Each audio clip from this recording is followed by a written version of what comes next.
बाबासाहेबांनी सांगितलं अन्याय सहन करणं हा सुद्धा गुन्हा आहे. तुम्ही बघा, अन्याय एखाद्या माणसावर झाला आणि तो जर उपसून उठला तर त्याच्यावर अन्याय करण्याचं धाडस दुसरं कोण करत नाही. गावाला पुढे आपण आयुष्यामध्ये लोकांचं विचार कसे असतात, किती मिळवलं ह्याला अर्थ नाही. पहा, आपण समाजाला पुन्हा किती दिलं याच विचारांच्या लोकांमुळे प्रगती होते. आता काही विद्यार्थी आणि देश घडतो. बाबा लोंढे डॉक्टर, तुमची जन्मभूमी जरी गारवड असलं तरी कर्मभूमी चांदापुरी आहे. आणि तुमच्या ज्ञानाचा म्हणा, सोशल मेंटल वर्केजचा आमच्या गावाला म्हणा, या परिसराला फायदा होतोय, याचा सार्थ अभिमान आम्हाला आहे. कसं आहे, अडचणीतनं काम करणं, ते बी शाळा चालवणं, आणि तुम्ही दोघांनीही काम करणं, हे तसं तर कठीणच काम आहे. माणूस प्रपंचानं व्यापलेला आहे, त्यातनं वेळ काढून तुम्ही करताय, ही आनंदाची गोष्ट आहे आणि आपल्यासाठी अभिमानाची गोष्ट आहे. या गावासाठी, या परिसरासाठी आपल्याला काहीतरी करायचं आहे. ही जिद्द असली पाहिजे, ही तळमळ असली पाहिजे की आपल्या आईबापाने आपल्या पोटाला चिमटा काढून आपल्याला शाळेत पाठवतात, त्याचं काहीतरी चीज झालं पाहिजे. आणि ते कशासाठी झालं पाहिजे? तुमचंही भलं आहे ना. त्यात तुम्ही पुढं शिकला तर काहीतरी दोन पैसे मिळवचाल, तुम्ही तुमच्या घराची प्रगती करचाल, घराची करून परिवाराची करचाल, परिवारचे करून गावाची करचाल. करणार नाही ती सोडा, पण करचाल, अशी अपेक्षा आहे माझी.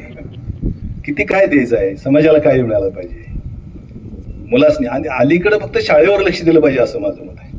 शिक्षणानं माणूस समृद्ध होतो, शिक्षणानं माणसाला दूरदृष्टी मिळते आणि त्याच्या प्रगतीला वाव मिळतो, संधी मिळते. शिक्षण हे वाघिणीचं दूध आहे, ते पिलं पाहिजे. प्यायल्यावर काय होतं ते तुम्हाला सगळ्याला माहिती आहे, पण हे सांगण्यापुरतं नसावं. आम्ही सांगतोय आणि तुम्ही फक्त खाली मुंडं घालून किंवा ऐकलं या कानानं ऐकायचं, इकडं सोडून द्यायचं, ही सोडून द्यायची गोष्ट नाही. तेव्हा जे ज्ञान कशाला, जे वाचलं ते आत्मसात केलं आणि ज्यानं आचरणात आलं त्याला ज्ञान म्हणायचं. आणि मिळवल्यावर मिळतं तेव्हा चलो चलिए चलना भी गतीले, जो थक्कर बैठ जाता है वो मंजिल नहीं पा करता. ज्यानं चालत राहिलाय त्याला यश मिळतंय. चालू गाडीला धक्का मारायला सोपं असते, हो. उभा राहिलेल्या गाडीला धक्का मारायचं फार कठीण असते, फार ताकद दाखवावं लागते.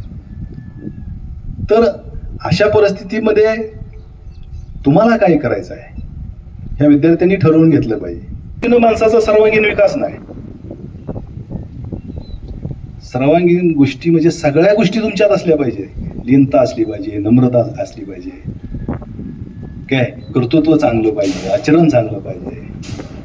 खोडकर ठीक आहे, शाळेपुरतं कुठं काय झालं थोडं बहुत तर ते तिथं सोडलं पाहिजे. पुन्हा आपल्याला काय करायचं हे तुमच्या लक्षात, त्याच्यापासून बाजूला तसं हटलं नाही पाहिजे, हा मताचा मी. तर हे का सांगायचं आहे, तर भविष्यात तुम्ही काहीतरी करू शकता म्हणून सांगायचं आहे. त्या देशामध्ये अजूनही असं मला कधी कधी डॉक्टर वाटतं की आंदोलन, मोर्चे आणि उपोषण करून प्रश्न सुटणार किती दिवस आपण सोडवायचं, हे आपल्याला मनापासून कळलं पाहिजे. ही वेळच येता कामा नाही, इतकं प्रशासन स्वच्छ आणि सुंदर असलं पाहिजे. पण तसं होताना दिसत नाही. आम्ही चिखलाचा गोळा म्हणून पाठवतो हो शाळेत, त्याला घडवायचा, आकार द्यायचा काम हे गुरुजनांचं आहे. पण त्याच्यानंतर काही गुरुजींनी शिकवलं ती जबाबदारी पालकांची सुद्धा आहे घरी, पण ते घेत नाहीत लोक. आता काय घेते ती शिकलेत. नष्टे गुरुजीची 2 मुलं कलेक्टर झाली, बघा ना तुम्ही. त्याच्या अगोदरची परिस्थिती, आताची परिस्थिती. पण आपण या समाजाचं देणं आणि ऋण लागतोय हे भान ठेवून आपण काम केलं पाहिजे, असं माझं मत आहे. मग आम्ही सगळं काम करतोय, पण हे पोचवायचं काम राजाभाऊचं आहे. नाही, त्याला प्रसिद्धी द्यायचं काम आहे ना. ठीक आहे, आपल्या गावात 2 चॅनल आहेत, चांगली गोष्ट आहे. मग असे सांगितलं राजाभाऊला, असोड खांद्यावर ठेवा, हाणायचं नाही. ती माणूस कसं आहे, हे बघा 2 गोष्टी आहेत.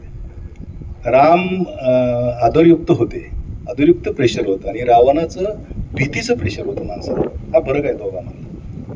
तसा आपलं समाजामध्ये काय प्रेशर असलं पाहिजे, आदरयुक्त असलं पाहिजे, आदरयुक्त असलं पाहिजे. त्याच्यासाठी आपण चांगलं राहिलं पाहिजे, तर तुमचा आदर दुसरे करतील. तुम्ही काही वेगळं वाकडं वागला तर समोरचा आदर कसा करेल हो. आणि जेवढं मला करता येत तेवढं माझ्या मतीनं माझी या गावातल्या, दोन्ही गावातली माणसं उभा करायचं मी काम केलं आहे. आणि ते प्रामाणिक हेतून नाही केलं काय. म्हणजे मला काहीतरी म्हणावं, मला उद्या गावात काहीतरी सरपंच व्हायचं आहे, मला जिल्हा परिषद सदस्य व्हायचं आहे किंवा काही त्यासाठी नाही केलं. ही जबाबदारी आहे, ऋण आहे, याचं भान ठेवून मी केलं आणि करत राहीन. तर याचा फायदा आता डॉक्टर बुद्धिवान आहे बाबा, तुम्हा संस्थेला, इथल्या गावाला, लोकांना काय त्यांचा फायदा होतो करून घ्या, असं माझं मत आहे.